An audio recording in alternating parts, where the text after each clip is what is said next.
සාදු සාදු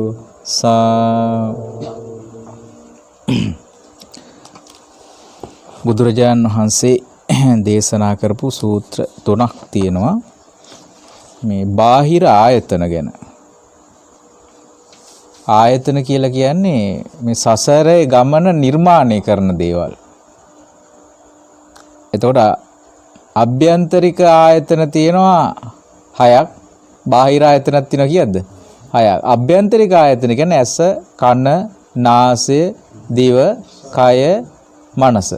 බාහිර ආයතන කියන්නේ රූප, ශබ්ද, ගන්ධ, රස, පහස, අරමුණු. එතකොට මේ අභ්‍යන්තරික සහ බාහිර අරමුණු මුල් කරගෙන තමයි ලෝකයේ කියන එක පැනවෙන්නේ. දැන් අපි කියනවා මේ ලෝකය අවබෝධ කරගන්න ඕන, මේ ලෝකේ තේරුම් ගන්න ඕන කියලා. එතකොට බුදුරජාණන් වහන්සේ ලෝකය අවබෝධ කරනවා කියලා කියන්නේ මේ ඇස, කන, නාසය, දිවකය, මනස කියන එකත් මේ රූප, ශබ්ද, ගන්ධ, රස, පහස, අරමුණු කියන ඒවා අවබෝධ කිරීම.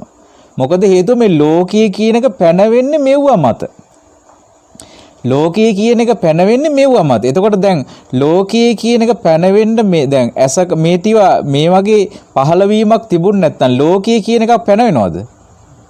නෑ. රූපත් නැත්තම්, ශබ්දත් නැත්තම්, ගන්ධ සුවඳත් නැත්තම්, රසයත් නැත්තම්, පහසත් නැත්තම් ලෝකයේ කියලා එකක් පැනවෙනවද?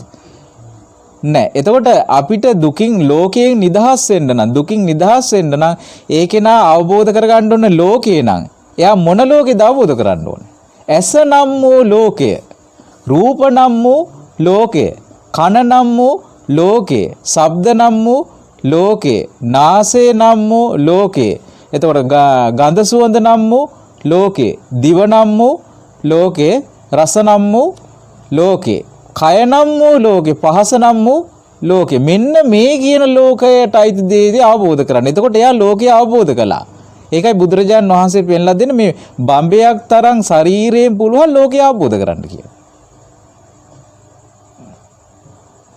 ඒකනේ අර එක තවුසෙක් යනවනේ ලෝකේ කෙලවර හොයන්න කියලා. ලෝකෙන් කෙලවරට ගිහින් ලෝකෙන් නිදහස් වෙන්න කියලා. මොකද කරන්නේ? එයා 이르දියක් තිබුණා. එයා යනවා මේ විශ්වයේ එයාට මේ තල්පතක් සිදුරු කරන හීයකින් සිදුරු කරන කාලය කියන්නේ ඊටාම ස්වල්ප කාලෙකදී එයාට පුළුවන් කියලා මේ චක්‍රාවාටයක් ගණනාවක් ඈතට යන්න.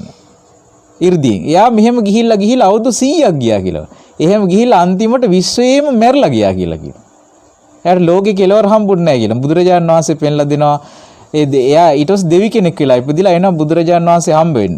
අහනවා ස්වාමිනී භාග්‍යතුන් වහන්සේ මේ ලෝකේ පාගමනින් ගිහිල්ලා. එහෙම නැත්නම් මේ ලෝකේ මේ යම්කිසි බලයකින් ගිහිල්ලා මේ විශ්වය හරහා ලෝකේ කෙලවරට යන්න පුළුවන්ද කියලා. බුදුරජාණන් වහන්සේ දෙනවා ලෝකේ කෙලවරට එහෙම යන්න බෑ කියලා කියනවා. ලෝකෙ නිදහස් වෙන්න එහෙම බෑ කියලා කියනවා. මේ බම්බයක් තරම් ශරීරය අවබෝධ කරගත්තොත් ලෝකෙ කෙලවරට යනවා කියන ලෝකෙ නිදහස් වෙනවා කියලා කියනවා. එතකොට අන්නේ ලෝකෙ නිදහස් වෙන්න බුදුරජාණන් වහන්සේ දේශනා කරපු දේශනාවක් තමයි මේ දේශනාව. මේකේ නම තමයි ဒုတိ ය අජ්ජත් අනිච්ච සූත්‍රය. ဒုတိ ය අජ්ජත්තානිච්ච සූත්‍රය. ඒ කියන්නේ තමා තුළ ඇති අනිත්‍යතාවය ගැන වදාළ දේශනාව. ඒ වගේම තියෙනවා ဒုတိ ය අජ්ජත් දුක්ඛ සූත්‍රය. තමා තුළ ඇති දුක ගැන වදාළ දේශනාව. ဒုတိ ය අජ්ජත් අනාත්ම සූත්‍රය. තමා තුළ ඇති අනාත්ම භාවය ගැන වදාළ දේශනාව. ඔන්න ඊළඟට තමයි තියෙන්නේ ဒုတိ ය බාහිරානිච්ච සූත්‍රය. බාහිර දේ තුළ ඇති අනිත්‍යතාවය අවබෝධ කර ගැනීම. දැන් සමහර අය කියනවා නේද මේ හැම දෙයකම අනිත්‍ය අපි දකින්න ඕනේ. හැම දෙයකම අනිත්‍ය දකින්න ඕනේ. දකින්නකොට මොනවා හරි විදර්ශනා කරන්න ඕනේ කියලා.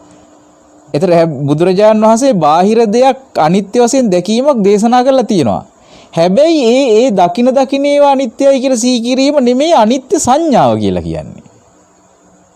ඒක අනිත්‍ය සංඥාව කියලා කියන භාවනාවක් වශයෙන් වඩන එකක්. ඒ වඩන දේට අදාළ ටික තමයි මේ බුදුරජාණන් වහන්සේ දේශනා කරන්නේ. දැන් අපිට ලෝකෙ තියෙන හැම එකෙම විදර්ශනා කරන්න පුළුවන්ද? බෑනේ. ලෝකෙ තියෙන හැම රූපයක්ම විදර්ශනා කරන්න පුළුවන්ද? බෑ. ලෝකෙ තියෙන හැම සද්දයක්ම විදර්ශනා කරන්න පුළුවන්. නොඇසු නොදැකපු සද්ද කොච්චර ලෝකෙ තියෙනවද? එතකොට බුදුරජාණන් වහන්සේ පෙන්නලා දෙනවා ဒုတိ ය බාහිර අනිච්ච සූත්‍රය, ဒုတိ ය බාහිර දුක්ඛ සූත්‍රය, ဒုတိ ය බාහිර අනාත්ත සූත්‍රය. මේ සූත්‍ර තුන තමයි දැන් ඉගෙන ගන්නෙ. මේකේ තියෙනවා මෙහෙම. බුදුරජාණන් වහන්සේ ඒ කාලේ වැඩ හිටියේ සවැත් නුවර. සාවත්තිය. රූපා භික්කවේ අනිච්ච අතීත අනාගත. මහණේ රූපය භික්කවේ මහණෙනි රූපය අනිච්ච අනිත්‍යයි අතීත අනාගත. අතීතේ අනාගතේ රූපය මොකක්ද කියන්නේ? අනිත්‍යයි කියලා කියන්නේ. අතීතේ රූපයත් අනාගතේ රූපයත් කියන මේ රූප ඔක්කොම අනිත්‍ය ස්වභාවයටයි තියෙන්නේ. එතකොට අතීතයේ තිබුණ රූප දැන් තියෙනවද මේ වෙනකොට? නැහැ. අපි කිය හැමද රූපයක්ම අතීතයේ තිබුණ රූප වලට මොකද වෙලා තියෙන්නේ? ඒවා නැති වෙලා ගිහලා. දැන් අපි ඉස්සරහිට මිනිස්සු ඉන්නවද දැන්? නැහැ. මැරෙනවා කියලා කියන. ඒකම මේ අනිත්‍ය වෙලා යන රූපය කියන දේ. රූපේ පවතින්නේ නැති දෙයක්. එතකොට රූප මේ දැන් මේවා කෙරෙහි තමයි අපේ තෘෂ්ණාව තියෙන. දැන් අපි කෙනෙක් මැරුණා කියලා කියන්නේ අපිට යාගේ රූපේ දකින්න නැහැ. එයාගේ ශබ්දය අහන්න නැහැ. ඔතන ඒව නැතිවීමට තමයි අපි අඬන්නේ. එහෙම නැතු එයා මැරුණා කියලාම නෙමෙයි. පුද්ගලයෙක් වශයෙන් අපි දැක්කට එතන නැත්තේ මොනවද? එයාගේ රූප, ශබ්ද, ගන්ධ, රස, පහස ඒවයි නැති වෙලා තියෙන්නේ. තේරෙනවනේ? දැන් දරුවෙක් මැරුණාම අඬනවා. ඇයි ඒ අඬන්නේ? ඒ නැති වෙන්නේ මොනවද? එයාගේ රූපේ නැති වෙලා. එහෙනම් අතීතේ රූප මොකද වෙලා තියෙන්නේ? අනිත්‍ය වෙලා යනවා. අනාගතයේ රූප පහළ වෙනවා නම් ඒවටත් මොකද වෙන්නේ? අනිත්‍යලා. දැන් අපි හිතනවා කෙනෙක් ඔන්න ඉපදුනාම එයා ලොකු වෙනවා කියන. ඇයි ඒ ලොකු වෙන්නේ?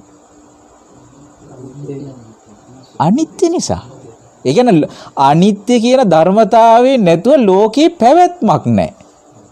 බුදුරජාණන් වහන්සේ දේශනා කරන මේ අනිත්‍ය කියන දේ නැත්තම් ලෝකේ ගංගාවන් ගලා නොබසීවි. ඒතර අනිත්‍ය නිසා තමයි ගංගාවල් ගලාගෙන යන්නේ. ගස් කොළන් වල ගෙඩි හැටි හැදගන්නේ අයියේ.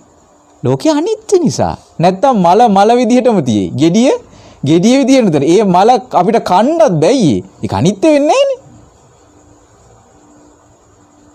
එහෙනම් මේ ඉර පායපු විදිහටම තියෙයි. එතකොට ලෝකේ පැවැත්මක් තියනවද එතකොට?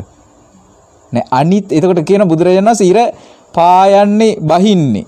මේ ලෝකේ අනිත්‍ය නිසා කියලා කියන. ලෝකේ වෙනස් වෙනවා. එතකොට මේ ධර්මතාවයෙන් තොරව ලෝකයට පැවැත්මක් නැහැ.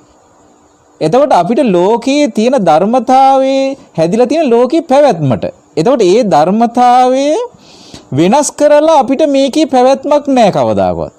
ඒ කියන්නේ ඒක වෙනස් කරොත් අපිට මේ සැපේ කියන එකත් නැති වෙලා යනවා. ලෝකෙ දැන් කාම සැප තියෙන මොකක් මත තියෙන්නේ? ඒකත් අනිත්‍යතාවය මත තියෙන. කාමයන් අනිත්‍යයි. ඒ අනිත්‍යතාවය පදනම් වෙලා තමයි කාම සැපයක් තියෙන්නේ. ඇයි? දැන් අපි නැවත කෑම කනකොට නැවත සැප විඳීමක් විඳිනවද නැද්ද? දැන් මේක නිට්ටය වුණා නම් ඒක විඳින්න පුළුවන් නැවත? අනිත්‍යතාවය තමයි ලෝකේ පැවැත්ම හදලා තියෙන්නේ. හැබැයි ප්‍රශ්නේ තියෙන්නේ මේකයි. ඒ අනිත්‍ය වූ ලෝකෙට තණ්හාව ඇති වෙලා තියෙනවා. ඒක අනිත්‍ය කියලා අවබෝධ වෙලා නැති නිසා ඒකට තණ්හාවෙන් බැඳිලා ඉන්න. ඕක තමයි ගැටලුව. ඒ නිසා නැවත මේ ජරා මරණ වලට ලක් වෙමින් මේ ඉපදිමින් මැරෙමින් යන සසර දිගින් දිගට යනවා.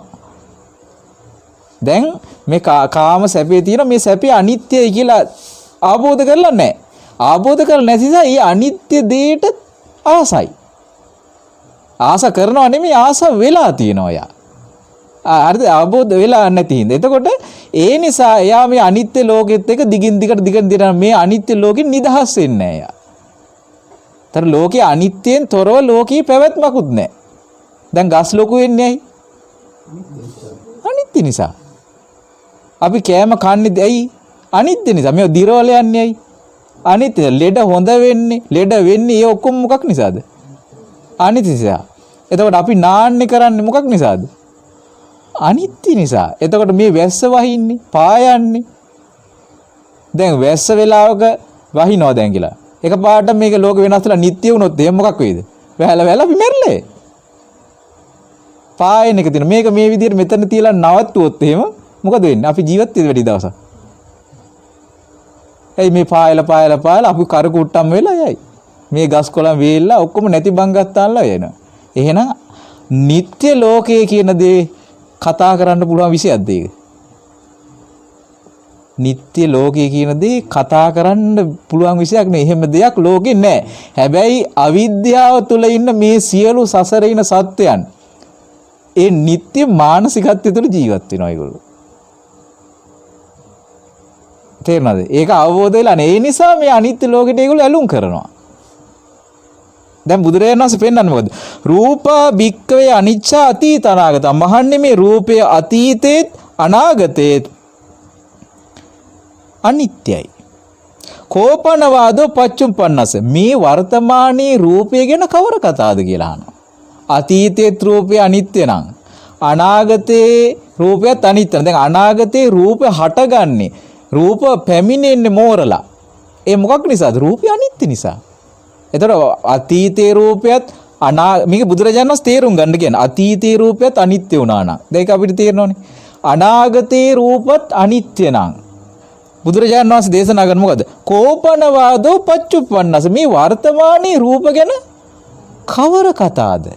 එයි මේ වර්තමානයේ රූපේ මේ එක්ක අතීතයට යනවා. එක්ක අනාගතෙන් එනවා. ස්ථිරව තියෙන රූපයක්ද මේ කතා කරන්නේ? නෑ. දැන් මේ රූපේ අනාගතයේ තුල වර්තමානයට එනවා. වර්තමානයේ තුල අතීතයට එනවා. එතකොට ඒ රූප වර්තමානයේ කියන එක පවතින එකක්ද? නෑ, ස්ථිර පවතින එකක් නෙමෙයි. එහෙනම් මේ වර්තමානයේ රූපය අනිත්‍යයි කියලා කියනවා. ඒකන කවර කතාවද කියලා. ඒවම් පස්සම් භික්කවේ සුතවාරිය ශාවකෝ. මෙන්න මේ ශ්‍රුතවත් ආර්ය ශ්‍රාවක. දැන් අපි කතා කරේ දැන් බුදුරජාණන් වහන්සේගේ ධර්මයේ පිළි අරගෙන ඒක බුදුරජාණන් වහන්සේ අරහන් සම්මා සම්බුද්දයි කියලා පිළි අරගෙන ඒ ධර්මයේ දැකගත්තු කෙනාට ආර්ය ශ්‍රාවකයෝ කියලා කියනවා ඒගොල්ලන්.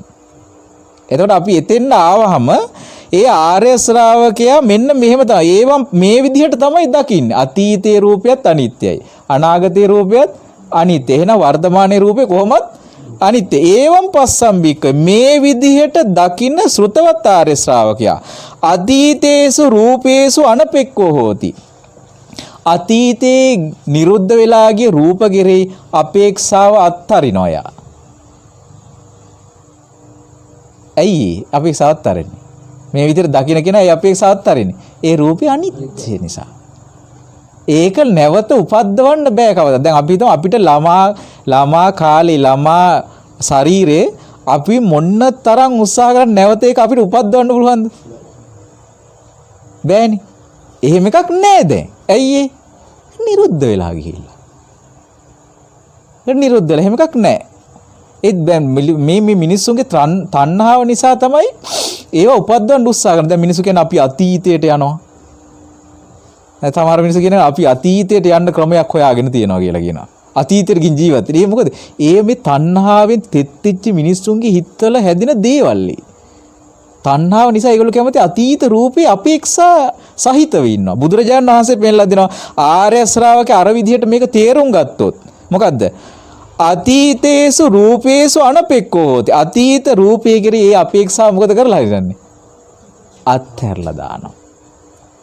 මා දැන් කියන්නේ අපි ඒ කාලේ හරි නිරෝගීව හිටියා. අපි ඒ කාලේ හරි ලස්සනට හිටියා. ඒ මොකක්ද තියෙන්නේ? අපේක්ෂාවක් තියාගෙන ඉන්නේ. අතීතේ රූපේ කෙරේ තෘෂ්ණාව තියෙනවා, අපේක්ෂාවක් තියෙනවා. අපි හොඳට සෙල්ලම් කර අපිටත් හොඳ හයියත්තිය තිබ්බා. එහෙනම් එයා ඒ අතීත රූපයේ තුල ජීවත් වෙනවද නැද්ද දැන්? ඒකට ආස කරනවද නැද්ද? දැන් ඒ රූපයේ කෙරේ අපේක්ෂාව ඇත්තටලා දෙයක් නෑ. හැබැයි බුදුරජාණන් වහන්සේ පෙන්නලා දෙනවා මේ අතීත අනාගත වර්තමානගේ රූපයේ කෙරේ අනිත්‍යයි කියලා තේරුම් ගත්තොත් ඒ අතීත නිරුද්ධ වන රූපය ගැන අපේක්ෂාව අත්හරිනවා. අනාගතේ රූපේ නාබිනන්දති. අනාගත රූපය සතුටින් පිළිගන්නේ නැහැ කියලා කියනවා. ඒතර අතීතයේ රූපයේ කෙරේ අපේක්ෂාවත් ඇත්තරලා. එතන ඇත්තරින්නේ මොකද? තෘෂ්ණාව නැති වෙන්නේ. අනාගතේ රූපේ නාබිනන්දති. ඒ රූපය සතුටින් පිළිගන්නේ නැහැ. ඒ රූපේ සතුටින් පිළිගන්න. දැන් බලන්න අපි දැන් ලෝකේ මේ සසර ගමන යන කෙනා රූපේ සතුටින් බාර ගන්න කොච්චර බලන් ඉන්නවද කියලා. ලස්සන වෙන්න දේවල් ගන්න. ඇයි? අනාගතේ ලස්සන රූපයක් අන්න අපේක්ෂා කරනවා. මේ සතුටින් පිළිගන්නවා අය. අනාගත රූපේ පිළිගන්න ඉන්නේ.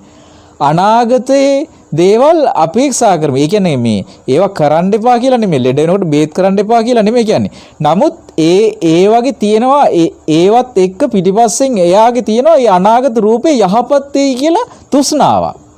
ඒ අනාගත රූපය ප්‍රාර්ථනා කරනවා. ඒ අනාගත රූපේ බලාපොරොත්තු සහගතව ඉන්නේ පිළිගෙන ඉන්නේ. ඒක කියන්නේ අභිනන්දති. ඒ අනාගත රූපේ සතුටින් පිළිගන්නවා. නමුත් මේ විදිහට අනාගත රූපයත් අනිත්‍යයි කියලා දකිනගෙන අනාගත රූපේ නාබිනන්දති. අනාගත රූපේ සතුටින් පිළිගන්නේ නැහැ. ඒකනේ දැන් අනාගතේ අපේක්ෂා කරලා මිනිස්සු එක එක දේවල් කරන අනාගත රූපේ පතාගෙන දේවල් කරනවා. ඒක ලැබුණත් එයා දුකින් ඉන්නේ. ඒක නොලැබුණත් එයා දුකින් ඉන්නේ. එහෙනම් ලැබෙන නොලැබෙන භාවයෙන් නෙමෙයි ගැටලුව වෙන්නේ. එයාගේ අර තියෙන මොකද්ද? අපේක්ෂාව. ඔන්න ඕක තමයි ප්‍රශ්නේ. එයා ඒක සතුටින් පිළි අරන් ඉන්නේ. හැබැයි දැන් බුදුරජාණන් වහන්සේ සෘතවත් ආර්ය ශ්‍රාවකයා මේක අනිත්‍ය වශයෙන් මෙනෙහි කරනවා. අනාගත රූපේ නාබිනන්දති. ඒ රූපේ සතුටින් පිළිගන්නේ නැහැ කියලා කියනවා. පච්චුප්පන්නාන රූපාණං වර්තමානයේ රූපේ. දැන් මේ අතීතේ රූපයත් අනාගතේ රූපය කියන එකත් වර්තමානයේ තියනවද? වර්තමානයේ එහෙම එකක් නැහැ. අතීතේ රූපෙකුත් නැහැ. අනාගත රූපෙත් වර්තමානයේ නැහැ. අතීතේ රූපේ කෙරෙහි මිනිස්සුන්ට තියෙන අපේක්ෂාවක්. අනාගත රූපය ගැන තියෙන්නේ බලාපොරොත්තුවක්. අතීතේ රූප ගැන අපිට තියෙන මොකද්ද?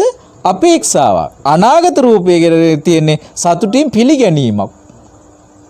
තේරෙනවද? ඔය දෙක ඇරෙන්න වෙන දෙයක් නැහැ. ඒ දෙක ප්‍රහාණය වෙනවා කියනවා බුදුරජාන් වහන්සේ අනිත්‍ය වශයෙන් තේරුම් ගත්තාම. අතීතේ රූපය ගැන අපේක්ෂාවක් නැති වෙනවා. අනාගත රූපේ සතුටින් පිළිගන්න එකත් නැති වෙනවා. එතකොට මේ දෙකම ඉවරයි එතනින්. එතකොට ඉතුරු වෙන්නේ මොකද්ද? වර්තමානයේ රූපේ. එහෙනම් වර්තමානයේ යා එහෙනම් කල්පනා කරන්න කොයි විදියට? පච්චුප්පන්නං රූපං නිබ්බිදාය විරාගාය නිරෝධාය පටිපන්නෝති. ඒ කෙනා වර්තමානයේ රූපය කෙරෙහි පවතිනා වූ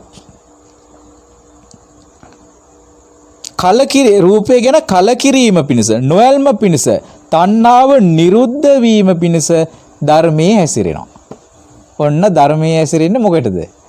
මේ වර්තමාන රූපයේ කෙරෙහි තියෙන තෘෂ්ණාව දුරු කිරීමට, අවබෝධයෙන් කලකිරීමට, අවබෝධයෙන් කලකිරීම කියන්නේ නිබ්බිදාය. අවබෝධයෙන් කලකිරන වර්තමාන රූපේ ගැන අවබෝධයෙන් කලකිරෙන ධර්මයේ හැසිරෙන්නේ. ඒ අවබෝධයෙන් කලකිරනකොට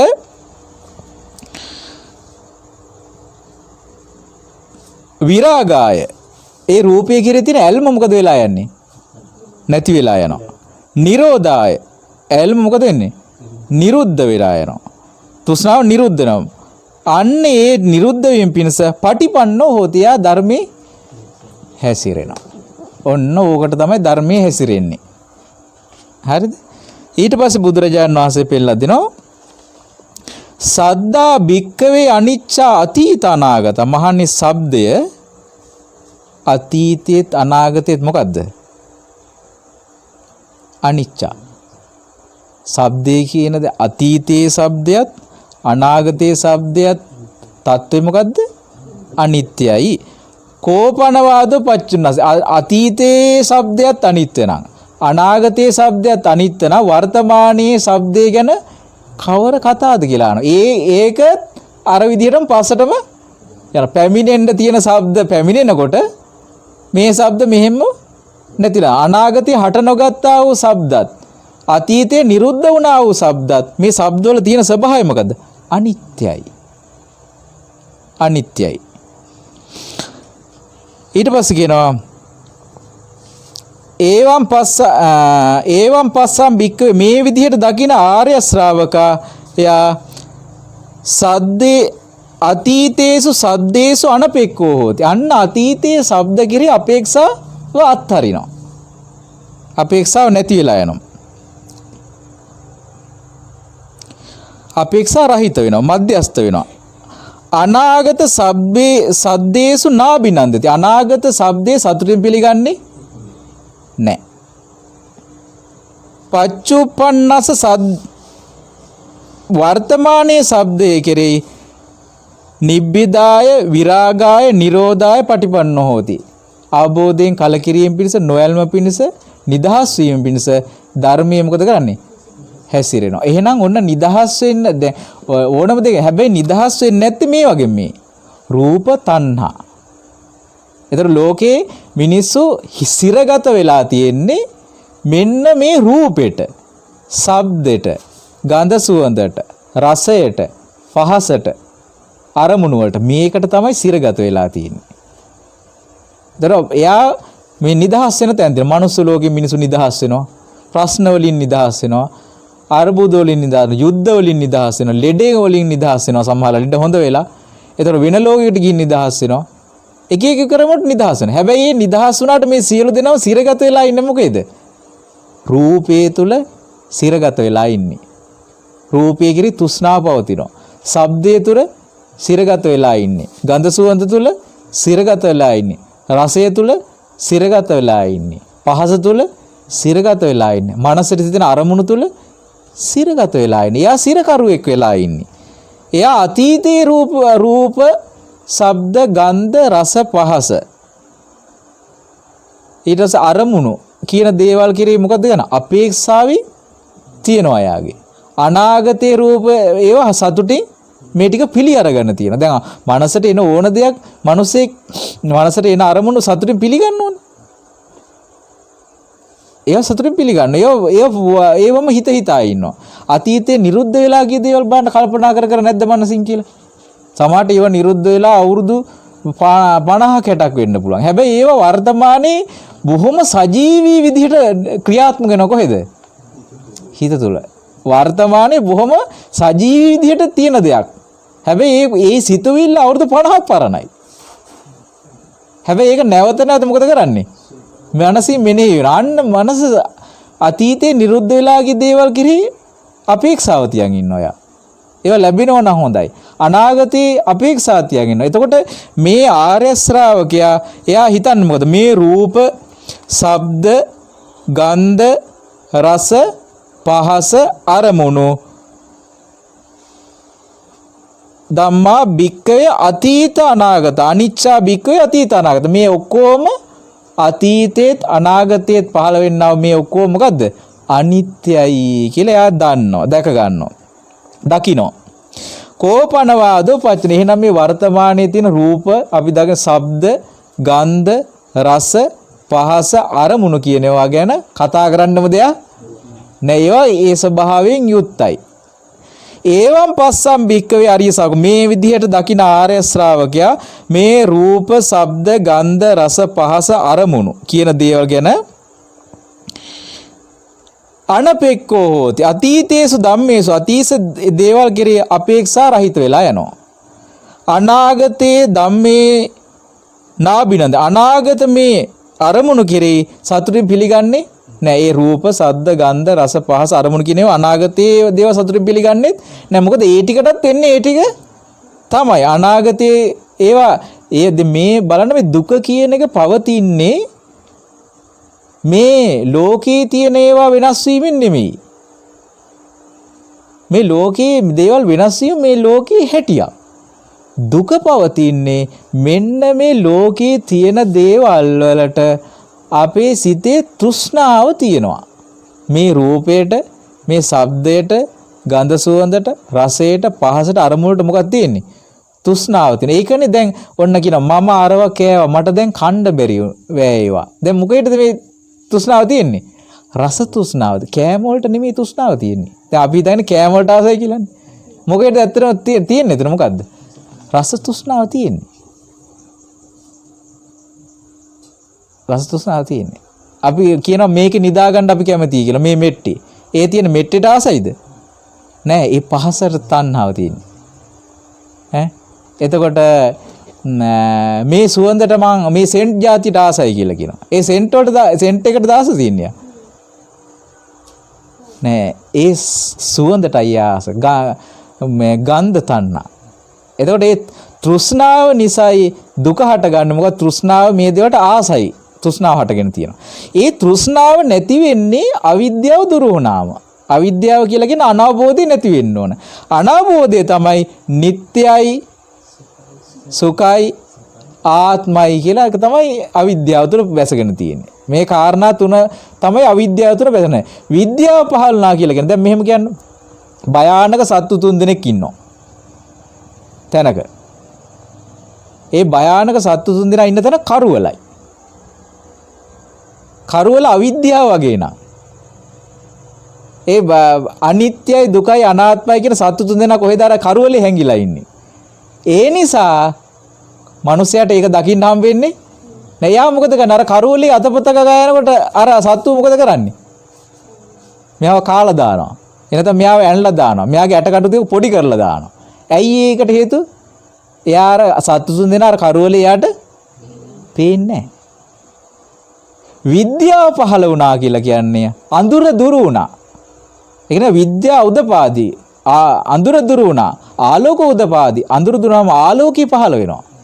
එතකොට අන්න ලෝකේ යථා ස්වභාවය දකින්න හම්බ වෙනවා. මොකද්ද? අර දරුණු සත්තු 3 දෙනා පේන්න පටන් ගන්නවා. මොකද්ද? අනිත්‍යයි දුකයි අනාත්මයි කියන සත්තු 3 දෙනා පේනවා. දැන් මේ සත්තු 3 දෙනා පේනකොට ඒ ස්ථානයේට ඒ දේවලට ඇලුම් කරන එක සිද්ධ වෙන දෙයක්ද? නෑනේ. ඒ දැන් යාට පේනවනේ ඒක. ඉස්සෙල්ලා ඇලුම් කරේ ඇයි ඒක දැක්කේ නෑ යා. දකින්නේ. ඒතර ඒ අඳුර පහ වුණාන් පස්සේ ඒක දකින්නවා. හරිද? එහෙනම් අන්න අවිද්‍යාව දුරු වුණාම සත්‍ය අවබෝධ වෙනවා කියන්නේ ඕකයි. එතකොට ඒ සත්‍ය අවබෝධය තුළ අවිද්‍යාවෙන් වැසිලා තියෙන නිසායි කියනවා තණ්හාවෙන් බැඳිලා තියෙන්නේ. එතකොට අවිද්‍යාවෙන් අඳුර නැමැති වැහුණ නිසායි කියනවා ඒකට ආස කරන්නේ. ඒකේ යථාර්ථය පේන්නේ අපිට. යථාර්ථය දකින්නකොට අවිද්‍යාව දුරු වෙනවා. අවිද්‍යාව දුරු වෙනකොට අවිද්‍යාව ප්‍රත්‍යයෙන් අර තියෙනව තණ්හාවට මොකද වෙන්නේ? දැන් මේක හරි යථාර්ථය අවබෝධ කරනවා කියලා කියන්නේ ආලෝකේ දැල්වනවා වගේ එකක්. හරිද? ඇස කන නාසය දිවකය මනස. එහෙනම් රූප ශබ්ද ගන්ධ රස පහස කියන දේවල් වල යථාර්ථය අපි දැන් අවබෝධ කරනවා. ආලෝකේ දැල්වනවා. ඒක මොකද්ද? අවබෝධ කරන අනිත්‍යයි දුකයි අනාත්මයි කියලා අවබෝධ. එතකොට මේ ආලෝකයේ දැල්ලුවන් පස්සේ අන්න මේ ආලෝකයේ දැල්ලුවන් පස්සේ මොකද්ද නැති ඉන්නේ? අවිද්‍යාව කියන අඳුර දුරු වෙනවා. අවිද්‍යාව කියන අඳුර දුරු වෙනකොට ඒ අවිද්‍යාව නිසා පවතිනා වූ දේවල් තණ්හාව ඒ අඳුරේ පවතින දේවල් තියෙනවා. අඳුරේ හැංගිලා තියෙන දේවල් තියෙනවා. ඒ අඳුරේ හැංගිච්ච දේ නිකම්ම අතුරු දහන් වෙනවා. ආලෝකේ පහළම අඳුර නැති වෙනවා. ඒක ස්වභාවයක්නේ. ආලෝකේ තියෙන තැන අඳුරත් නෑ. අඳුර තියෙන තැන ආලෝකයක් නෑ. එතකොට ආලෝකේ පහළ අඳුර නැති වෙනවා. එතකොට ඒ ආලෝකයට අඳුරට අයිති හැම දෙයක්වත් එතන නැති වෙලා යනවා. අඳුරට අයිති සත්තු ඉන්නවා නම් අඳුරට අයිති දේවල් ඉන්නවා. ඒ ඔක්කොම ආලෝකේ පහළ මොකද වෙලා යන්නේ? එතකොට දැන් නිසා රාත්‍රී කාලයේ ඇවිදින සත්තු ඉන්නවා. මේ රාත්‍රී කාලයේ ඇවිදින සත්තු සූර්යාගේ නැගීම සමගයේ සත්තු කොහෙද ඉන්නේ? දන්නේ අපි. හැබැයි ඒගොල්ලෝ මේ රාත්‍රී කාලේ බොහොම අපි ළඟිනුත් ඇවිදගෙන හිට මෙහෙට එනවා. දැන් සූර්යයා පහළ වුණාන් පස්සේ දැන් ඒගොල්ලෝ ඉන්නවද? නෑ. එහෙනම් ඒ අඳුර පහ වුණා මේ අඳුරට අයිති ආය කට්ටියත් නිකම්ම යනවා. ඒ වගේ අවිද්‍යාව මෙන්න මේ සත්‍ය අවබෝධය අපි වටහා ගන්නකොට අර අවිද්‍යාව කියන එක මොකද වෙලා යන්නේ? දුර වෙනවා. අවිද්‍යාව දුර වෙනකොට අවිද්‍යාවට අයිති දේවල් මොනවද? තෘෂ්ණාව. තෘෂ්ණාව දුර වෙලා. තෘෂ්ණාව කියන්නේ මොකද්ද? තෘෂ්ණාව කියන්නේ දුකේ හට ගැනීම. ඔන්න දුක දුර වෙන හැටි. දැන් විද්‍යාව පහළ වුණා කියන ආලෝකේ පහළනාම විද්‍යාව පහළනාම ආලෝකේ පහළ වුණා. ආලෝකේ පහළ විද්‍යාව පහළ වෙනවා. අවිද්‍යාව දුර වෙනවා. එතකොට ඒක අවිද්‍යාව නැති අඳුරට අයිති තෘෂ්ණාව නැති වෙලා යනවා. සත්‍ය අවබෝධ වීම නිසා. ඒතර තණ්හාව කියන්නේ දුකේ හට ගැනීම. ඒතර තණ්හාව නැති වුණා කියලා කියන්නේ දුක මොකද උනේ? දුක නිරෝධ වුණා. නේද? දුකේ නැතිවීම. අන දුක නිරෝධය. දැක්කනේද වෙන විදිය? ඒතර බුදුරජාණන් වහන්සේ පෙන්ලා දෙනවා මේ විදිහට එයා තේරුම් ගන්නකොට මේවන අවබෝධයෙන් කලකිරීම පිණිස නොයල්ම පිණිස කෙලෙස් නිරුද්ධ වී තණ්හාව නිරුද්ධ කිරීම පිණිස පටිපන්නෝ හෝති. එයා මොකද කරන්නේ? ධර්මයේ හැසිරෙනවා. ඒක තමයි ဒုတိ ය බාහිර අනිච්ච සූත්‍රය කියලා කියන්නේ. ඊට පස්සේ මේ තියෙනවා. ද්විතීය බාහිර දුක්ඛ සූත්‍රය. බාහිර දේවල් තුල ඇති දුක ගැන වදාළ දෙසුම. ද්විතීය මොකද්ද? බාහිර දුක්ඛ සූත්‍රය. ඒ බුදුරජාණන් වහන්සේ දේශනා කරන මෙහෙම.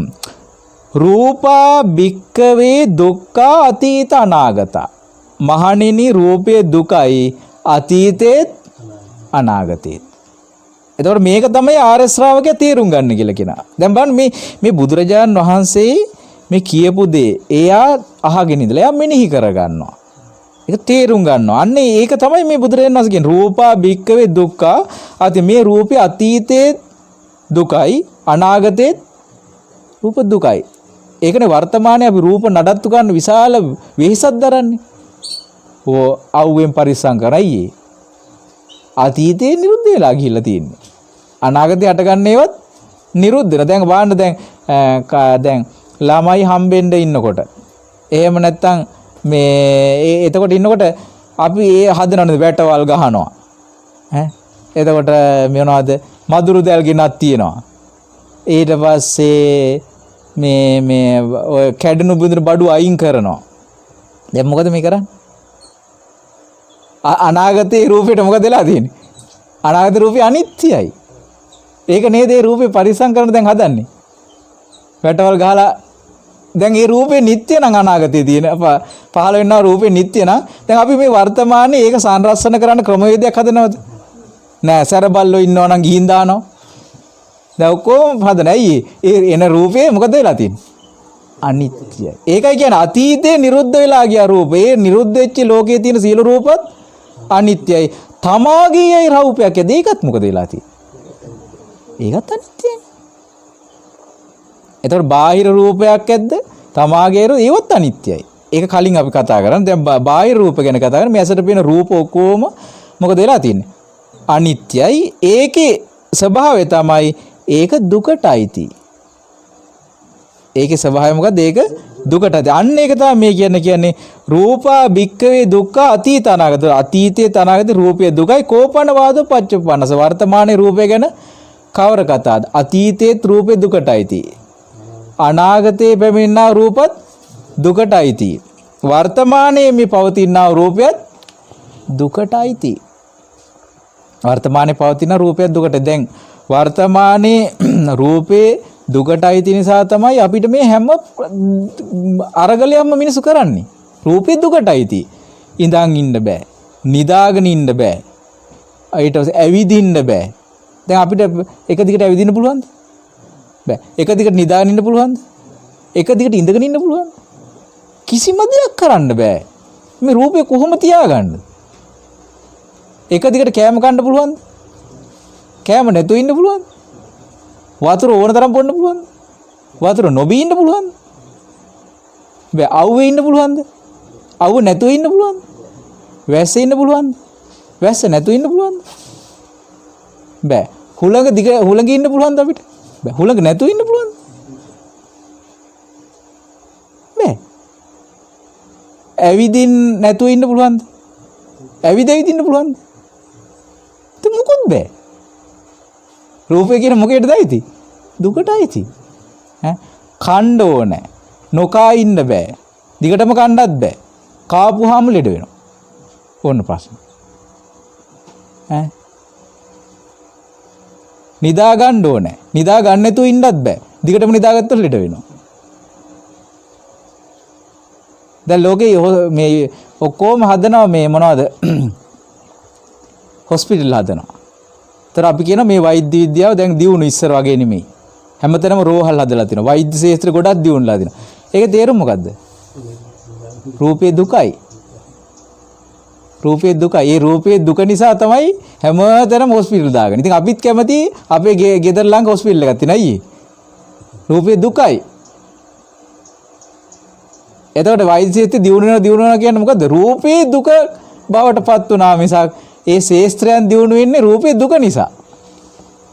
ඇයි? එන්නෙන් රූපේ දුක් වැඩි. ඒ නිසා එන්නෙන් ලෙඩ රෝග වැඩි. රූපේ දුකයි. දුකටයි. ඒ නිසා ඒ දුක වලට විසඳුම් හොයනවා. නමුත් දුකින් නිදහස් වීම නැයි. එයාට රූපේ තියෙනවනේ. රූපේ නිරුද්ධ වෙලා නැහැනේ. රූපේ නිරුද්ධ වෙන තාක් එයාට දුකෙන් නිදහස් වෙන්න බෑ. ඇයි ඒ? දැන් මං කියන ලෝකේ තියෙන මොකක් මත තියෙන? අනිත්‍ය. දුක මත. ඒක ඒ ස්වභාවය විනාශ වෙන්නේ නැහැ. හරිද? ඒවම් පස්සම් භික්කවේ සුත්තවා ආර්ය ශ්‍රාවක මේ විදියට රූපේ දුකයි කියලා දකින ආර්ය ශ්‍රාවකයා අතීතේසු රූපේසු අනපෙක්කෝ හෝති. ඒ දුක්ඛ අතීතේ රූපය කෙරේ අපේක්ෂාව මොකද කරන්නේ? අත්හරින. දැන් අතීතේ යමක් දුකයි කියලා තේරෙනවා. අපි හැම වෙලේම මේක අමතක කරලා අත්හැරලා දාන ස්වභාවයක් නැද්ද? අපෝ ඒව ඉවර අම්මෝ යම කතා කරන්නත් එපා කියලා කියනවා. ඒ වගේ යා රූපේ කෙරේ මොකද්ද? රූපේ දුකයි කියලා අතීතේ තේරුම් ගන්න තියෙන්නේ. ආයාට ඒ රූපේ ලබන්න හෝ ඒ ගැන දුකක් හෝ නැතිවීමේ දුකක් හෝ තියනවද යාට? කිසිම දුකක් නැහැ යාට. ඇයි ඒක දුකයි කියලා අවබෝධ වෙලා තියෙන්නේ.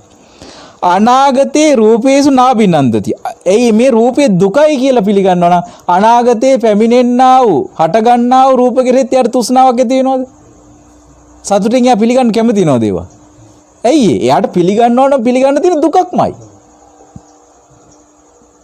යලි මේ සසරේ ඉපදීමක් ගැන කතා කරන කෙනාට නැවත නැවත පිළිගන්න තියෙන මොකද්ද? දුක්ඛ රූපයක් පිළිගන්න තියෙන්නේ. දුක්ඛ ශබ්දයක්, දුක්ඛ ගන්ධ සුවඳක්, දුක්ඛ රසයක්. මේවා තමයි පිළිගන්න තියෙන ලෝකේ. එතකොට එයා පිළිගන්නේ නැහැ කියනවා අනාගත රූපේ. පච්චුප්පන්නාන රූපානං වර්තමානයේ තිබෙනා රූප කෙරේ නිබ්බිදාය විරාගාය නිරෝධාය පටිපන්නෝ හොති. අවබෝධයෙන් කලකිරීම පිණිස නිදහස් වීම පිණිස නොයල්ම පිණිස ධර්මයේ හැසිරෙනවා. ප්‍රතිපදාව පුරුදු කරනවා. එතකොට මේ වර්තමානයේ දෙයක් තමයි එයාට අවබෝධ කරන්න තියෙන්නේ. මේ විදිහට කල්පනා කරනකොට ඒවම් පස්සම් භික්කවේ සුතව ආර්ය ශ්‍රාවක අතීතේසු ධම්මේසු අනපේක්ඛෝ. ඒ කියන අපේක්ෂාව නැති වෙන අනාගත ධර්ම මේ අරමුණු කෙරෙහිත් බලාපොරොත්තු නැතිලා යනවා.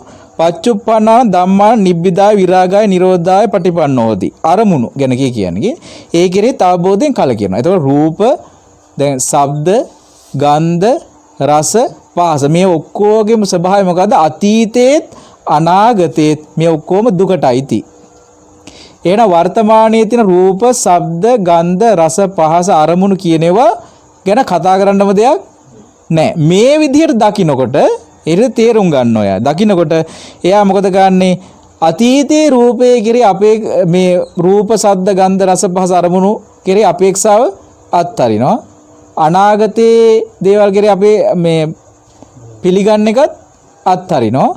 වර්තමානයේ ඒව කෙරේ නොයල්ම පිණිස නිරුද්ධ වීම පිණිස යා මොකද කරන්නේ? ධර්මයේ හැසිරෙන. ඇයි ඒ ධර්මයේ හැසිරෙන්නේ? දුක නිසා. ඔව්. දැන් කලින් කිව්ව අනිත්‍ය නිසා යා. දැන් මොකද කියන්නේ? දුක නිසා. එතකොට අතීතයේ තිබුණ ඒ අනාගතේ වර්තමානයේ මේ සියල්ල අනිත්‍ය නිසා යා ඒක නොයල්මින් නිදහස් වෙන්න ධර්මයේ හැසිරෙනවා. අතීත අනාගත වර්තමාන කියන තුන් කාලයේම මේ පවතිනා බාහිර ආයතන වල තියෙන දුක නිසා එයා ඒකෙන් ඇල්ම නිරුද්ධ නැති කරගන්න තණ්හාව නිරුද්ධ කරගන්න එයා මොකද කරන්නේ? අවබෝධයෙන් කලකිරලා ධර්මයේ හැසිරෙනවා. හරිද? ඇයි මේ තෘෂ්ණාව නිසා දිගින් දිගටම දුක හටගන්න එක තමයි සිද්ධ වෙන්නේ. ඒතර තෘෂ්ණාව පවතින්නේ මොනවටද මේ? මෙන්න මේවට. රූප, ශබ්ද, ගන්ධ, රස, අරමුණු. මේවට තමයි තණ්හාව තියෙන්නේ. අන්න ඒ නිසායි මේ දුක හටගන්නේ. ඉතින් ඒක දකින්නම් ඒක කියන්නේ අනිත්‍ය නිසා බාහිර ආයතන අතීත අනාගත වර්තමාන කියන දේවල් කෙරෙහි තෘෂ්ණාවෙන් නිදහස් වෙන ධර්මයේ හැසිරෙනවා. දුක නිසා. ඊගාට බුදුරජාණන් වහන්සේ දෙන ဒုတိ ය බාහිර අනාත්ම සූත්‍ර. අනාත්මයි කියලා කියන්නේ ආත්මයක් නැහැ කියන එක නෙමෙයි. තමාගේ වසඟේ පවත්වන්න බෑ කියන එක. දැන් ආත්මයක් තියනවාද? ආත්මයක් නැද්ද? ආත්මය කියලා එකක් තියෙනවා. දිගින් දිගටම භවයෙන් භවයට යන ආත්මයක් ගැන කතා කරනවා. තියෙන එක ගන්න. ඒක පටිච්ච සමුප්පාද ක්‍රියාවලියකින් හටගන්න දෙයක් ගැන නෙමෙයි කතා කරන්නේ. ඒක හරියට මේ වගේ කියලා කියනවා. කිරි තියනවා කියනවා. කිරි මුදවනවා කියනවා. මුදවලා ඊට පස්සේ වෙන්ඩරු හදනවා කියනවා. ඔහොම කියන ගී හදනවා කියලා. ඊට පස්සේ මේ එළඟි තෙල් හදන එහෙම හදනවා. එතකොට කවුරු හරි ඇහුවොත් මේ කිරිද තියෙන්නේ? කිරි නෙමෙයි. එහෙනම් කිරි නොවන දෙයක්ද තියෙන්නේ? එහෙම කියන්නත් බෑ. ආන් ඒ වගේ එකක්. මේ හේතුඵල ධර්මයෙන් සකස් වෙන දේ එහෙම දෙයක්. එතකොට ඒකට අර්ථකථන එහෙම සපයන්න බෑ. නමුත් බුදුරජාණන් වහන්සේ පෙන්නලා දෙන මෙහෙම රූපා භික්කවේ අනාත්තා අතීත අනාගත මහන්නේ රූපය අනාත්මයි කොහෙද? අතීතේත් අනාගතේත්. ඒක අතීතේ රූප වේවා අනාගතේ හට නොගත්තා වූ රූප වේවා. මේ සියලු රූපවල තියෙන ස්වභාවය මොකද්ද? තමාගේ වසඟේ පවත්වන්න බැරි බවක් තියෙනවා ඒ වගේ. ඒවා ඔක්කොම මේ සතර මහා ධාතුන්ගේ ක්‍රියාවලිය අනුව තමයි ඒ වගේ තීන්දුව තීරණය පවතීම සහ නොපැවැත්ම සහ වෙනස් වීම. දැන් ඕනම අනිත්‍ය දෙයක තියෙනවා මොකද්ද? උප්පාදෝ පඤ්ඤායති. වයෝ පඤ්ඤායති. තිතස්ස අඤ්ඤතත්තාං පඤ්ඤායති. හට ගැනීමක් තියෙනවා. නැතිවීමක් තියෙනවා. පවතින ස්වභාවය තුල වෙනස් වෙනවා. එතකොට ඒක අපිට ඕන විදිහට පාලනයකට යටත් කරගන්න අපි උත්සාහ කරාට එහෙම පාලනයකට යටත් වෙන්නේ නැති බවක් ලෝකේ තියෙනවා. අන්නේ නැති භාවය ගැන තමයි බුදුරජාන් වහන්සේ පෙන්ලා දෙන්නේ මේ රූපා භික්කවේ අනාත්තා අතීත අනාගත. අතීතේ අනාගතේ රූපේ ස්වභාවය තමයි වසඟේ පවත්වන්න බෑ. කෝපනවාදෝ පච්චුප්පන්නස. එහෙනම් මේ වර්තමානයේ තියෙන රූපය ගැන කවරකද? ඒක සතර මහා ධාතුන්ගෙන් හටගන්නවා. සතර මහා ධාතු නැති වෙලා යනකොට නැති වෙලා යනවා.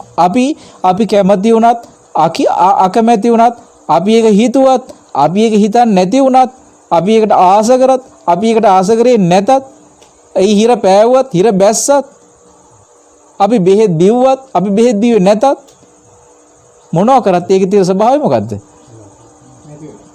වෙනස් වෙන ස්වභාවය. තමාගේ වසඟේ පවත්වන්න බෑ. එතකොට ඒක පවතින ස්වභාවය තුළ වෙනස් වෙනවා. ඇයි ඒක සංකතයක් නිසා. හට ගැනීමක් පේනවනම් හට ගන්නා යමක් ඇද හට ගන්නවා කියන පමණින්ම සිද්ධ වෙන දෙයක් තමයි ඒකට උරුම වෙන දෙයක් පවතින ස්වභාවය තුළ වෙනස් වීමත් නැසී යාම. ඒ තුන උරුම කර. එතකොට උපන්නා වූ සත්‍යයන්ට උරුම වෙන කාරණා තුනක් තියෙනවා. ඒකට නිවන කියන එක සංකතයක් නෙමෙයිනේ. නිවන කියන එක අසංකතයක්.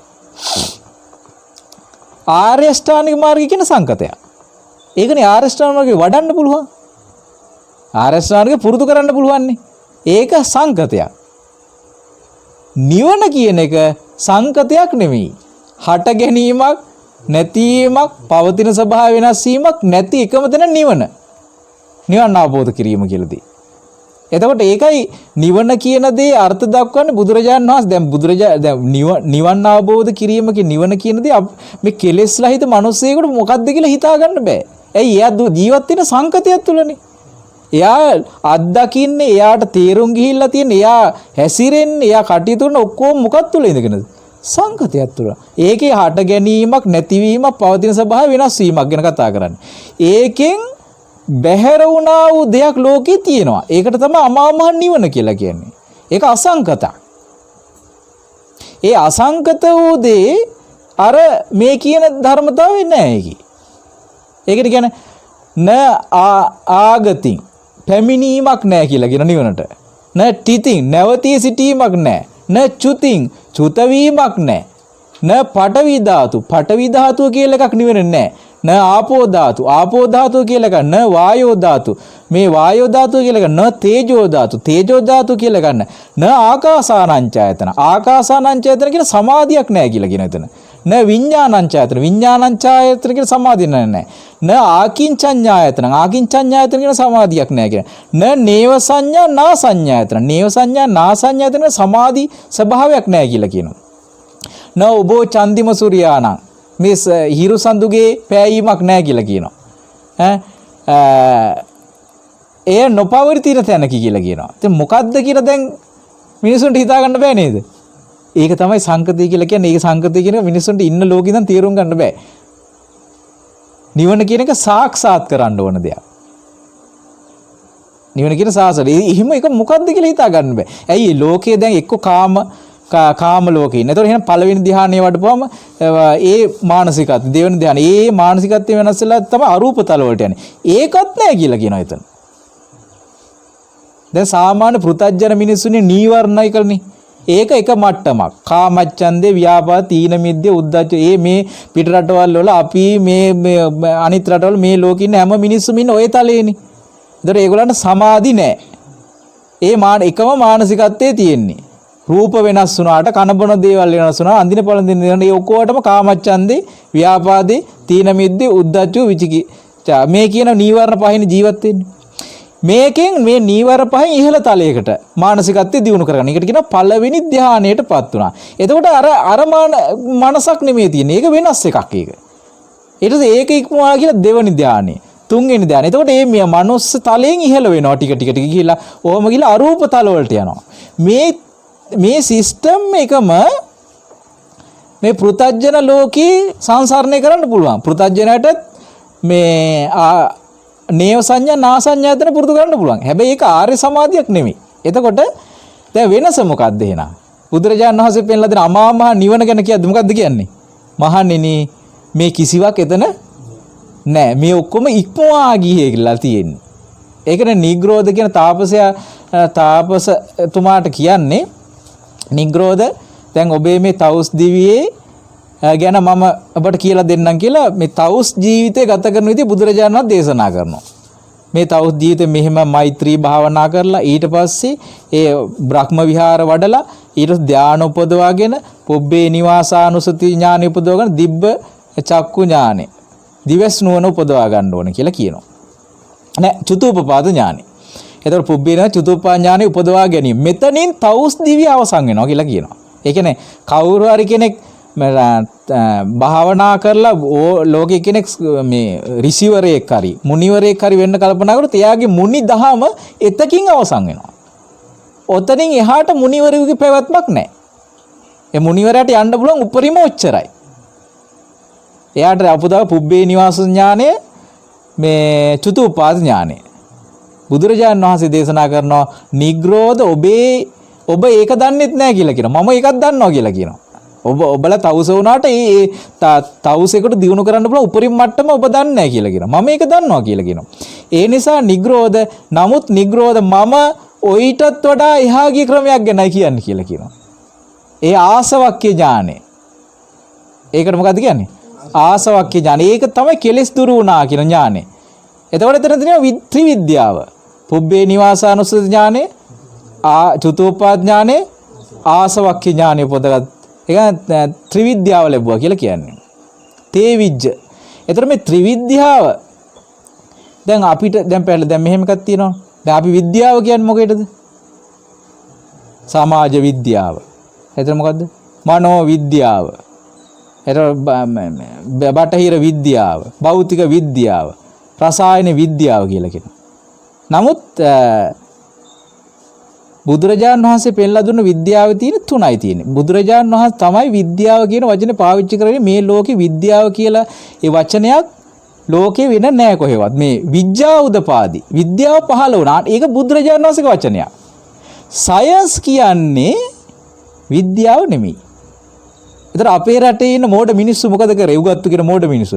අර සයන්ස් කියන එක පරිවර්තනය කරා විද්‍යාව කියලා. දැන් මිනිස්සුන්ට පැටලුණා. දැන් සයන්ස් කියන නමට වෙන නමක් දැම්මේ නැහැ. ඇයි මේ බුදුරජාණන් වහන්සේ හොයාගත්තු විද්‍යාව කියන නම අරකට දැම්මා. දැක්කනේ ප්‍රශ්නේ. එතකොට ඒ විද්‍යාව කොච්චර හැදෑරුවත් මේ අවබෝධය කරා යන්නේ නැහැ. රාග, දේශ, මොහ වලින් පිරිච්ච මිනිහෙක්මයි ඉතුරු වෙන්නේ අතන. සයන්ස් වල. නමුත් දැන් බුදුරජාණන් වහන්සේ කියන විද්‍යාව ලබාගෙන දැන් විද්‍යාව ලබා ගත්තාම එයා මොනවද දුරු කරලා තින්නේ? රාග, දේශ, මොහ දුරු කරලා. අන්න විද්‍යාව පහළ වුණා. ඒකයි විද්‍යාව පහළ වුණා කියලා කියන්නේ. විද්‍යාව කියන්නේ එක විද්‍යාවේ ලෝකෙදී. මේ විද්‍යාව තුළ මිනිස්සෙක් ශ්‍රේෂ්ඨත්වයටපත් වෙනවා. ඉතින් බුදුරජාණන් වහන්සේ පෙන්නන රූපා භික්කවේ අනාත්තා අතීත අනාගතා. මේ රූපය අනාත්මයි. කෝපනවාද පච්ච වර්තමාන රූපය ගැන කවර කතාවද කියලා යනවා. වර්තමානයේ රූපයත් අනාත්මයි. ඒක අපිට ඕන විදිහට තියාගන්න බෑ. ඒකනේ දැන් මුක්කු ගහනවා හැම වෙලෙම. බෙහෙත් දීලා බලනවා. ඒතර අපි අපිව පාලනයකට අරන් ජීවත් වෙන්නේ. නේ අපි කියන මාක්ස් දාන්න ඕන දැන් යන්න බෑ. ඇයි? එයා ලෙඩ වෙනවා කියපුවාම. එහෙමනේ. රූපය අනාත්මයි. ඒතර කකුල් කැඩෙනවා, අතපය කැඩෙනවා. ඒ කැඩුනහම අපි බෙහෙත් බඳිනවා. බෙහෙත් බඳින දැන් අපිට ඕන වෙලාවට හොඳ වෙන්නේ. ඒ සතර මහා ධාතුන්ගේ ක්‍රියාවලිය අනුකූලව තමයි. එතකොට ඒකේ තීරණේ තියෙන මොනවද? පඨවි ආපෝ තේජෝත් එක. අපේ තීරණය මත නෙමෙයි හයි වෙනවද නැද්ද කියන එක තීරණය වෙන්නේ. අපේ දත් වැටෙන වෙලාව, අපේ කෙස් පැහෙන වෙලාව, අපේ ඇස් වලට සුදේන වෙලාව, අපි මැරෙන වෙලාව, අපේ රූපේ දිරන වෙලාව, ඒ ඔක්කොම තීරණය කරන්නේ මොනවාද මත තීරණය වෙන්නේ? සතර මහා ධාතුන්ගේ යනවා. ඒ සතර මහා ධාතුන්ගෙන් තමයි රූපේ හටගෙන තියෙන්නේ. සතර මහා ධාතු වෙනස් වෙනකොට රූපයට මොකද වෙන්නේ? වෙනස් වෙලා යනවා. අපි කොයිතරම් ඒක වෙනස් කරන්නේ නැද්දොත් ඒකේ කිසි වෙනසක් සිද්ධ වෙන්නේ නැහැ. ඒතකොට ලෝකේ දුවන්නේ, ලෝකේ අලුත් දේවල් බිහි වෙන්නේ මෙන්න මේ දේ වෙනස් කරන්න තමයි ලෝකේ ක්‍රියාත්මක වෙන්නේ. අනිත්‍ය දේ නිට්ටය කරන්න, දුක් දේ සැප කරන්න, අනාත්ම දේ ආත්මයක් කරගන්න තමයි ලෝකේ වෙහෙසෙන්නේ. ඒක ඒ වෙහෙස තුළ තමයි විවිධාකාර දේවල් ගොඩ නැගෙන්නේ ලෝකේ. විවිධාකාර දේවල් සොයාගන්නේ, විවිධාකාර දේවල් නිෂ්පාදනය කරලා බලන, විවිධාකාර බේත් ಜಾති හදලා බලනවා, විවිධාකාර ආරස්සාවල් හදන, විවිධාකාර තුවක්කු හදලා බලනවා. ඒකට අපි නමක් දානවා. ඉතින් තාක්ෂණයේ ලෝකෙ දැන් දියුණු වෙනවා කියලා. දියුණු වෙනවා කියන්නේ මොකද්ද? මේ මිනිස්සු මේ කාරණා තුන වෙනස් කරන්න පුළුවන්ද කියලා බලන්න. නමුත් මේ ලෝකයේ හැදිලා තියෙන්නේ මොකද්ද? මේ කාරණා තුනේ ලෝකෙ හැදෙන්නේ. මේ කාරණා තුන බැහැර කරොත් ඒ ලෝකයේ පැවැත්මක් නැහැ. මේ ග්‍රහ ලෝක කැරගෙන්නේ ඔක්කොම වෙන්නේ මොකක් නිසාද මේ? ලෝකයේ අනිත්‍ය වෙනස් වීම මත තියෙන්නේ මේ ඔක්කොම. ඒක නතර කරන්න බෑ අපිට. එතකොට නමුත් බුදුරජාණන් ශ්‍රාවකයා ඒවම් පස්සම්බික මේ රූපේ අතීතයේ අනාගතයේ වර්තමානයේ අනිත්‍යයි කියලා දකින්නවා. ඒවම් පස්සම්බික්කේ සුතව ආර්ය ශාවක අතීතේසු රූපේසු අනපේක්ඛෝත. අන්න ඒ අනාත්මයි කියලා දැකපු නිසා, මේක තමාගේ වශයෙන් පවත්වන්න බෑ කියලා දැකපු නිසා අතීතේ රූපේ එහෙම වුණා කියලා ඒ ගැන අපේක්ෂා මොකද කරන්නේ? අතීතයේ තිබුණෙත් අපිට ඕන විදිහට පාලනය කරන්න බැරි එකක්. අනාගතේ හට නොගත්තා වූ රූපත් අපිට ඕන විදිහට පාලනය කරන්න බෑ. වර්තමානයේ හටගෙන තියෙන රූපත් අපිට ඕන විදිහට පාලනය කරන්න බෑ. අපේ වසඟේ පවත්වන්න බෑ. ඒ නිසා අනාගත රූපේ සතුටින් පිළිගන්නේ වර්තමානයේ රූපේ කෙරෙහි අවබෝධයෙන් කලකිරීම පිණිස, විරාගයේ පිණිස, නිරෝධයේ පිණිස පටිපන්නෝ හෝති. එයා මොකද කරන්නේ? ධර්මයේ හැසිරෙනවා. දැන් ධර්මයේ හැසිරෙන්නේ කොහොමද? රූපය අනිත්‍ය නිසා ඒ අනිත්‍ය භාවය වටහා ගත්තොත් එයාට මේ රූපෙන් නිදහස් වෙන්න පුළුවන්. හරිද? ඊට පස්සේ රූපේ දුක නිසා ඒ දුක් භාවය අවබෝධ කරගත්ත රූපෙන් නිදහස් වෙන්න පුළුවන්. රූපය අනාත්ම නිසා රූපේ අනාත්ම ස්වභාවය අවබෝධ කරගත්තොත් එයාට මේ රූපේ කිරිත තෘෂ්ණාව නැති නේ නිදහස් වෙනවා රූපේ. එතකොට එයා නිදහසෙන් රූපෙන් නිදහස් වුණා කියන රූපේ දුකට නම් අයිති. එහෙනම් එයා නිදහස් වුනේ මොකෙන්ද? දුකින්. තේරෙනව නේද? එතකොට මෙන්න මේ අනිත්‍ය දුක්ඛ අනාත්ම කියන දෙක තුල තමාගේ වශයෙන් පවත්වන්න බැරි බව, දුක් භාවය, මෙන්න මේක තුල තියෙන රූප, ශබ්ද, ගන්ධ, රස, පහස, අරමුණු කියන දේවල් අතීතයේ දේවලුත් මේ ධර්මතාවයට අයිති වුණා, අනාගතයේ දේවලුත් මේ ධර්මතාවයට අයිති වුණා, වර්තමානයේ දේවලුත් මේ ධර්මතාවයට අයිති. ඒ ගැන කතා කරන්න දෙයක් නැහැ. එතකොට යාක තේරුම් ගන්න අරගෙන ඒක නුවණින් කල්පනා කරලා මොකද කරන්නේ? ඒ ගිරි අවබෝධයෙන් කලකිරෙන්න. ඒ ගිරි තියෙන තෘෂ්ණාව දුරු කරගන්න පටිපන්නෝති. යා මේ ධර්ම මාර්ගයට පිවිසෙනවා. එතකොට මේ ධර්ම මාර්ගයට පිවිසෙනවා කියලා කියන්නේ මේ අන්ධ භක්තියකින් පිවිසෙන්න පුළුවන් එකක් නෙමෙයි. දැන් ගොඩාක් අය හිතනවානේ ඇයි අපි නිවන් දකින්නේ? ඇයි අපි මේ අනිත්‍ය කියලා කල්පනා කරන්නේ? ඒ මොකද? මෙන්න මේ කාරණේ අවබෝධ කරන්නේ. මොකක්ද අවබෝධ කරන්නේ නැති? අතීත අනාගත වර්තමාන වල තියෙන මේ රූප, ශබ්ද, ගන්ධ, රස, පහස, අරමුණු කියන මේ දේවල් වල ස්වභාවය මොකද්ද? අනිත්‍යයි, දුකයි, අනාත්මයි කියලා ප්‍රඥාවෙන් දකින්නේ නැහැ. ඒවම් පස්සම්බික්කවේ මේ විදිහට දකින්නේ නැහැ කියන මේ විදිහට දකින්න කියන සුතවත් ආර්ය ශාවකයා. මේ විදිහට දකින්න නිසා යා ධර්මයේ ඇසිරෙන්නේ. ඒකයි එයාගේ ඥානය ඒක කියන්නේ බුදුරජාණන් වහන්සේ දේශනා කරන්නේ මේ ධර්මයේ දුෂ්ප්‍රඥයන්ට නෙවෙයි. මේ ධර්මයේ මොකටද තියෙන්නේ? ප්‍රඥා. දුෂ්ප්‍රඥයට මේක තේරෙන්නේ නැහැ කිව්වට. දුෂ්ප්‍රඥයට තේරෙන්නේ නැහැ. ප්‍රඥාවන්තයාට ඒක ග්‍රහණය කර ගන්නවා. ඒ ග්‍රහණය කරගත්තු නිසායි එයා මේ රූප, ශබ්ද, ගන්ධ, රස, පහස අරමුණු කියන මේ වර්තමානයේ තියෙන දේවල් කෙරෙහි නොයල්ම පිණිස, ඒකෙන් නිදහස් වීම පිණිස, ඒතර තණ්හාව නිරුද්ධ කිරීම පිණිස ප්‍රතිපදාවේ හැසිරෙන්නේ. එතකොට මේ ප්‍රතිපදාවේ හැසිරෙන කෙනාට අවබෝධයක් තියෙනවද නැද්ද? ඒතර අවබෝධයක් නැතුව ප්‍රතිපදාවේ හැසිරුණාම ඒ ප්‍රතිපදාවෙන් නිසි ඵල ප්‍රයෝජන ගන්න බැරුව අපි කියන සාමාන්‍යයකට වැරදි පාරක ගියා. වැරදි පාරවල් යන එක ධර්මයේ හැසිරෙන්න එන හැම අය වැරදි පාරවල් වල යන්න ප්‍රධාන හේතුව මේ කාරණා. තේරුණා නේද? දැන් අපි හිතමු දැන් මෙතන මොකද්ද මේ කෙලෙස් දුරු කිරීමක් ගැන. කෙලෙස් දුරු කරන්න මූලික වෙනද. එතකොට ධර්මයේ හැසිරෙනවා කියලා කියන්නේ අපි මොකද්ද ධර්මයේ හැසිරෙනවා කියලා කියන්නේ? අකුසල් බැහැර කරනවා කුසල් උපදින. ඔච්චරයි කරන්න තියෙන්නේ. ඒකනේ කියන්නේ සබ්බ පාපස්ස අකරණ. සියලු පව් නොකිරීම. කුසලස්ස උපසම්පදා. කුසල් උපදවා ගන්න ඕනේ. එහෙම සියලු පව් නොකර කුසල් උපදවා ගත්තාම සචිත්ත පරියෝදපන. එයාට සිත දමනය කරගන්න පුළුවන්. ඒතං බුද්ධානුශාසන. ඒක කාගේ අනුශාසනාවද? බුදුරජාණන් වහන්සේලාගේ අනුශාසනාව. දැන් ධර්මයේ හැසිරෙනවා කියලා එයා කොතනද නතර වෙලා ඉන්න ඕනේ? ඔන්න ඔතන. ධර්මයේ හැසිරෙනවා කියලා කියන්නේ යම් කිසි කටයුත්තක නියැලලා ඉන්න එකක් නෙමෙයි. එයා කොහෙද අකුසල් දුරු සිතේ තියෙන අකුසල් දුරු කරමින් සිතේ තියෙන කුසල් උපදවා ගන්න එක තමයි එයාගේ මූලික කාරණාව. එතකොට ධර්මයේ හැසිරීමට භාවිතා කරන දේ ඒ කාරණාව සක්‍රිය කරන්න දායක කරගන්න දේවල් තමයි අනිත් දේවල්. මොනවද මේ කාරණාව සක්‍රිය කරන්න දායක වෙන දේවල්? දන් දීම, සිල් සමාදන් වීම, බණ ඇසීම, ශ්‍රම දාන කිරීම, චෛත්‍ය විහෙර විහාර හැදීම, පුද පූජාවල් කිරීම, පිරිත් සජ්ජායනා කිරීම, එතකොට පින්කම් කිරීම, භාවනා කිරීම. මේවා අර කුසල් උපදවීම කියන කාරණාව සක්‍රිය කරන්න දායක කරගන්න දේවල් තමයි මෙව්වා. දැන් මේ කාරණාව සක්‍රිය කරන්න යාගේ මානසික ක්‍රියාවලියක් තියෙන්න ඕනද නැද්ද? අර කාරණාත් එක්ක බැඳිච්ච මානසික ක්‍රියාවලියක් තියෙන්න ඕන. ඒ කාරණාවත් එක්ක බැඳි මානසික ක්‍රියාවලියක් නැත්තම් අර කාරණා ටික නිකම්ම මල ධර්මයක් බවට පත් වෙනවද නැද්ද? මල ධර්මයක් බවට පත් වෙනවා. ජීවයක් ඒ කියන්නේ ගස් තියනවා ප්ලාස්ටික් වගේ දළු දාන්නේ ඒවා. දැන් ඒ කියන්නේ දැන් අපි චෛත්‍යයක් හදනවා කට්ටිය. ඒ චෛත්‍ය හදනකොට ඒගොල්ලන්ගේ මොනවද වැඩෙන්න ඕනේ? අකුසල් බැහැර වෙන්න ඕනේ. කුසල් වැඩෙන්න. දැන් චෛත්‍ය හදනකොට ඒගොල්ලෝ බැන මිනිසුත් එක්ක රණ්ඩු වෙවි. ඊට පස්සේ ඒවටත් ගරහ. ඒ කරන දැන් මොනවද වැඩෙන්නේ? අකුසල් වැඩෙනවා. කුසල් පිරෙනවා. දැන් යා ධර්මයේ දින්නේ. එහෙනම් හැබැයි බාහිරින් බලනවා මිනිසු කියලා. මිනිසු පින් කරනවා.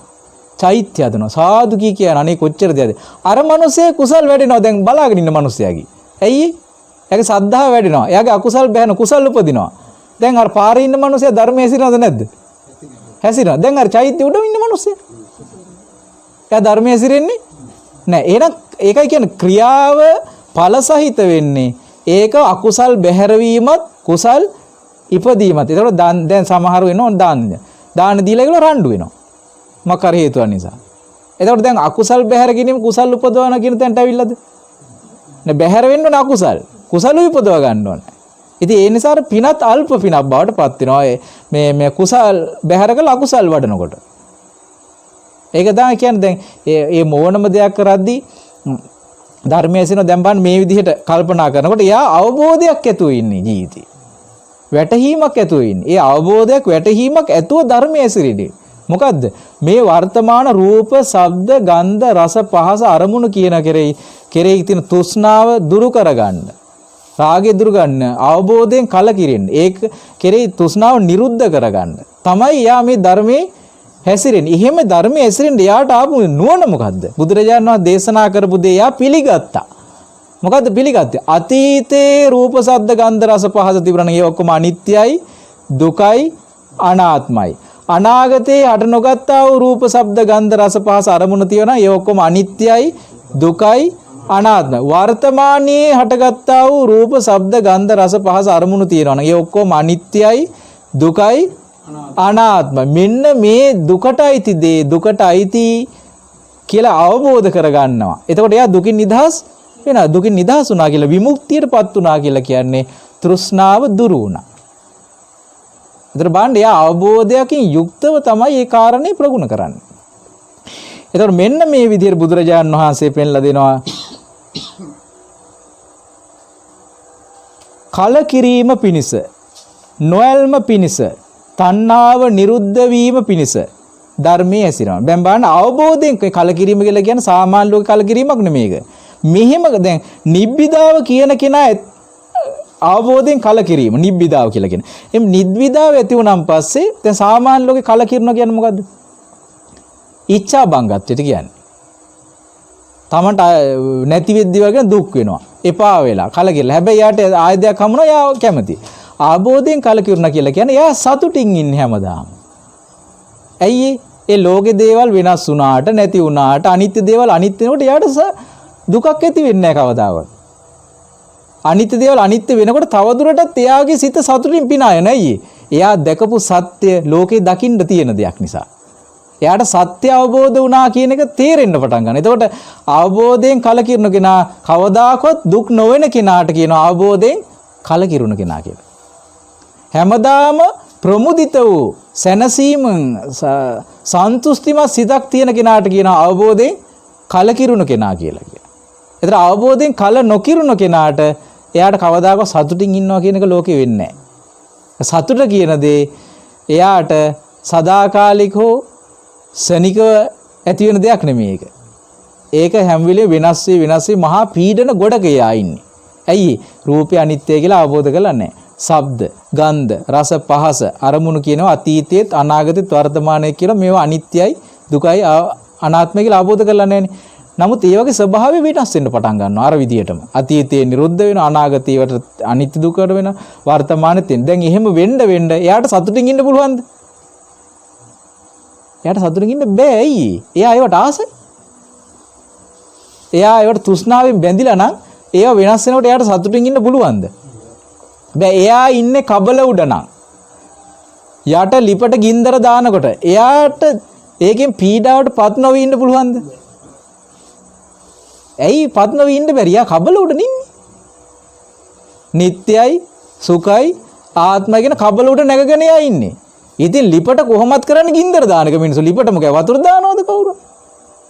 නෑනේ. ලිපට ගින්දර දාන එක. ඒක කබල උඩ ඉන්න මේ මිනිස්සයා ලිපට කොහොමත් ගින්දර දානකොට මේ මිනිස්සයා රත් වෙන එක නතර කරන්න බෑ. එයාගේ මෙන්න මේ අවබෝධ නොකළ මිනිස්සයා දුක් නොවී ඉන්න එක සිද්ධ වෙන දෙයක් නෙමෙයි. දුක කියන එක එයාගේ ජීවිත උරුමයක් බවට. අන්න අවබෝධයෙන් කලකිරුණාම මේක යථා ස්වභාවය දැකලා අවබෝධයෙන් කලකිරුණාම දුක කියන එක එයාගේ දෝකයට අදාළ කාරණාවකුත් නෑ. මෙයා කබලෙන් පිටට පැනලා ඉන්නේ. එතකොට ලිප කොච්චර ගිනි දැම්මත් ඒ කියන්නේ මේ ලෝකේ කොච්චර අනිත්‍ය වෙලා ගියත් වෙනස් වෙලා ගියත් දැන් එයා කබලෙ නෙමෙයි ඉන්නේ. කබලෙන් පිට ඉන්නේ යා. දැන් එයාට ප්‍රශ්නයක්ද ඒක? නෑ. එයා දුකටපත් වෙන්නේ නෑ. එයා කඳුළු සලන්නේ නෑ. වේදනාවටපත් වෙන්නේ නෑ. එතකොට අන්න එයා අවබෝධයෙන් කලකිරුවම නොයල්ම ඇති වෙනවා. ඇල්ම මොකද වෙලා යන්නේ? නැති වෙන. සත්‍ය දැකපුවාම ඇල්ම කියන දේ නිකම්ම නැති වෙලා යනවා. ඊට පස්සේ තණ්හාව නිරුද්ධ වෙලා යනවා. අන්නේ කරගන්න තමයි එයා අවබෝධයෙන් ධර්මී හැසිරෙන්නේ. එතකොට එයා ප්‍රඥාවන්තයද නැද්ද? බෑ ප්‍රඥා. එතකොට එයා නිකන් ධර්මයේ කියලා කියන්නේ දැන් හුදු ඇදහිල්ලක්ද නිකන්? ඇදහිල්ලක් නෙමෙයි. යාඥා කිරීමකුත් නෙමෙයි. ඉල්ලා සිටීමකුත් නෙමෙයි. ධර්මයේ කියන තියෙන අවබෝධ කරන්න තියෙන්නේ. ඒක අවබෝධ කරන්න දුෂ්ප්‍රඥ වෙලා බෑ. අවබෝධ ගන්න මොකද්ද ඕනේ? ප්‍රඥාව උපදවා ගන්නවා. ප්‍රඥාව උපදවා ගන්න මොකද්ද කරන්න ඕනේ? ධර්මයේ නුවණින් මෙනෙහි කරන්න ඕනේ. නුවණින් මෙනෙහි කරනකොට ධර්මයේ අවබෝධ වෙනවා. ධර්මයේ වැටහෙන්න පටන් ගන්නවා. දැන් අනිත්‍ය දේ අනිත්‍ය වශයෙන් තේරුම් ගන්න අපිට නුවණ මෙහෙවන්න බැරිද? නේද? එයාට තේරෙනවා එතකොට අනිත්‍ය දේ අනිත්‍ය වශයෙන්. දුක් දේ දුක් වශයෙන් තේරෙනවා. අනාත්ම දේ අනාත්ම වශයෙන් තේරෙන්න පටන් ගන්නවා. අන්න ඒ ටික තේරුම් ගන්න තමයි ඒ ධර්මයේ තියෙන්නේ. එතකොට අන්නේ ධර්මයේ එහෙම තේරුම් අරගෙන තමයි එයා මේ ධර්මාර්ගයට පිවිසලා ධර්මයේ පුරුදු කර ධර්මාර්ගයට පිවිසෙන්නේ. ඒ නිසා එයාට කියනවා ආර්ය ශ්‍රාවකයෝ කියලා. බණ්ඩ ඔන්න විදිහට තමයි ධර්මයේ පුරුදු කරන් තියෙන්නේ. ඉතින් අන්නේ උතුම් ධර්මයේ පුරුදු කර ගැනීමට අපිටත් වාසනාව උදා වේවා සාදු